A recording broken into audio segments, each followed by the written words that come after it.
What is up, everybody? Welcome back to Rockets Hits and Heartbreaks. As we've been gone for a couple of weeks, as Breeders' Cup coverage kind of took precedent over what we were doing there, but we are back, and we're going to go over, thankfully, a monumental day for the Rockets. Well, I guess not monumental, but a great day for the Rockets on Saturday at Santa Anita for the Breeders' Cup. We hit the early pick five, we hit the late pick five, we hit almost all of the doubles and the pick threes that were involved with that sequence as well. So it was just a very, very good day for the Rockets and really for everybody that played them. And that came on the cusp of really a horrible Friday where nothing went right. And Thursday wasn't that good either. And then Saturday was great. And then Sunday actually was a pretty decent day as well. So let's get to Friday, though, or let's get to Saturday, I should say. Let's talk real quick about the Breeders' Cup races here. And we will, let me put my thing up there. So, yeah.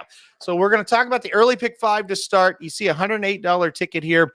Went deep in the second leg, but we'll start with the first leg. Well, went deep in the first leg, too. Only 5 runners. I didn't have any handle on this first leg here, like I said. So we went 4 deep on this $108 ticket. And, Salesman gets the job done and just absolutely gallops away from them. Pretty much the only horse that acted like he really wanted to be there in this race. This was a weird race. Go back and watch it. It's 5 horses, and it's like 3 links. Well, I don't know, 3 or 5 links, winner to second. 3 or 5 links, second to third, and on down the line. So all 5 horses just finished in a straight line. Really weird. But anyway, got through this one. I basically just wanted to buy these first 2 races. I was just not a fan of them at all. Second race, this is where you get the price. SEAL Team gets the job done here. We also had Silver Knot on the ticket.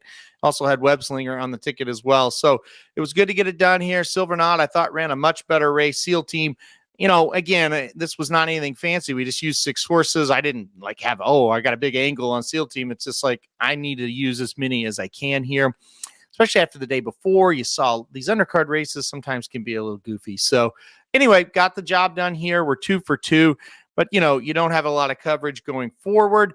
That turned out to be okay. Cody's Wish gets the job done here. We also used Skippy Longstocking, who was third, but he was a distant third, and then Charge It kind of a distant fourth. So I kind of felt like Cody's Wish might get beat. Thank God he didn't, because we cashed the ticket. And the other thing, I was shocked that National Treasure was able to run that well. To me, Cody's Wish, if he was going to get beat, it's because, he just fired an okay race. I think Cody's Wish fired a pretty darn big race, a giant race, I would almost say. National Treasure ran the best he's ever ran by like 20, well, maybe not 20, but like 10 lengths. He was fantastic. He scared us. This was the horse that almost knocked us out, National Treasure there. But thankfully, we were able to get the job done there. All right, we'll keep going here. And Spiral was next. We also had Warm Heart on the ticket. These 2 horses put on a show, really, especially in Spiral.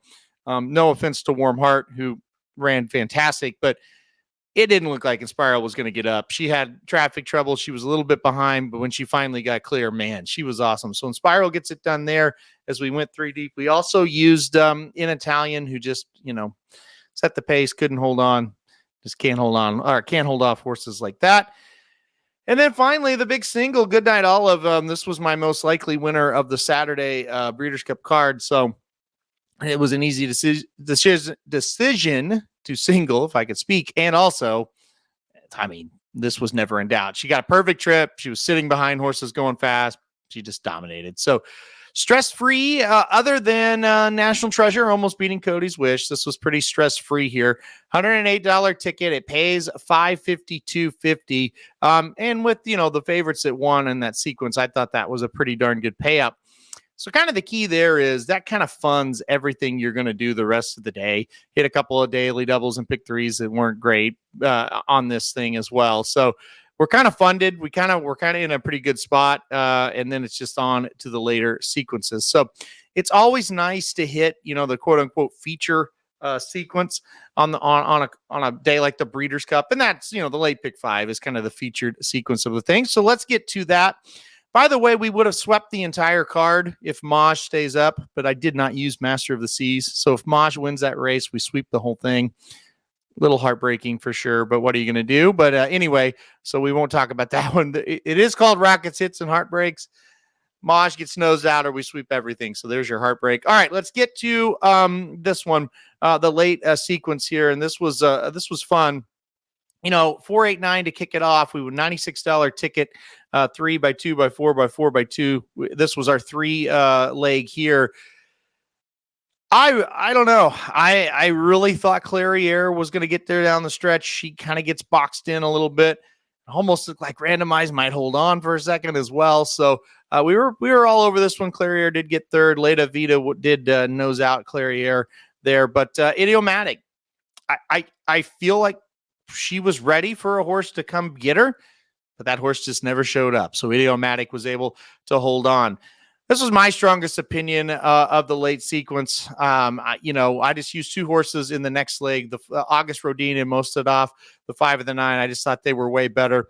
August Rodin, just an incredible horse. He just leveled off and just found another gear. And of course, Mostadov just did not run a step. Not a very good race for that horse at all in that spot. He was in a pretty good spot to make a run at least, and he just didn't do much running whatsoever. Major shout out to Up to the Mark. Man, what a race for Up to the Mark there. Almost got the job done, gets second. Did not use that horse. You didn't really think he was ever going to get there, but boy, he was slowly gaining on the 5. So anyway, get through the short leg with the 5 and the 9. Spread out in the Classic a little bit here, and never in doubt winner. Turned out it didn't need to spread as Wide Barrio gets the job done very easily. This also capped off a nice pick 3 here and a nice daily double for us as well. So we were pretty excited about that. We had a $5 double there that paid decent, and so you're making little money here. You've kind of got your pick 5 covered, even if you lose the last 2 legs with these doubles and 3s. But yeah, Wide Barrio, fantastic. Turned out we didn't need to go 4 deep. This one we did. This was the last horse on the ticket here, the number 7 No Balls. And number 1 Big Invasion was my top choice in the race. I just felt like this thing would really fall apart. And it did. They Live in the Dream, Set the Pace went so fast. And I just felt like this thing would fall apart. So that's why I used, obviously, Big Invasion on top. I thought Aesop's Fable would kind of do what he did, come with a long run and have a shot.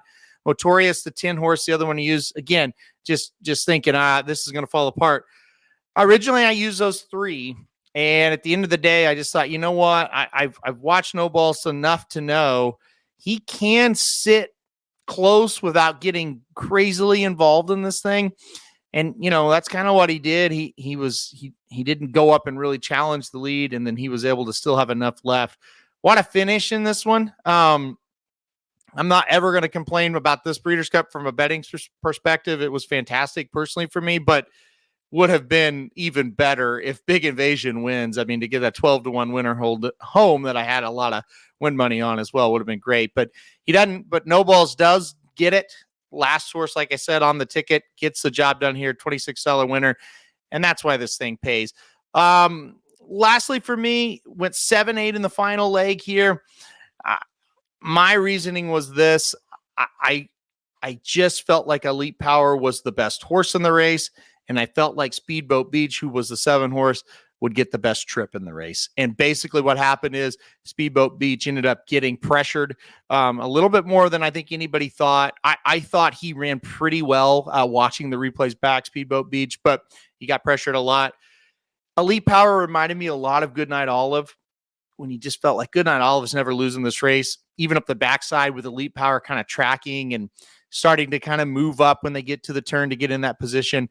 I looked at Magic and said, this race is over. I said, if he's going to fire, you can tell, and he's getting the perfect setup, and he just made him pay up front. So non-stressful. This was a really, really non-stressful pick 5. It didn't feel like these horses were going to lose at any point. And so you go down to the pick 5 here, $1,300 for this one on a $96 ticket. So, that was really nice to get almost $1,700-$1,800 worth of pick 5s cashed on Breeders' Cup Day. When you're doing a product like this, that is the dream. That's what you want to have happen. So we're able to get it done. Also, like I said, we hit a lot of these pick 3s along the way as well in daily doubles. So that is our edition of the Rockets this week. A really successful Breeders' Cup.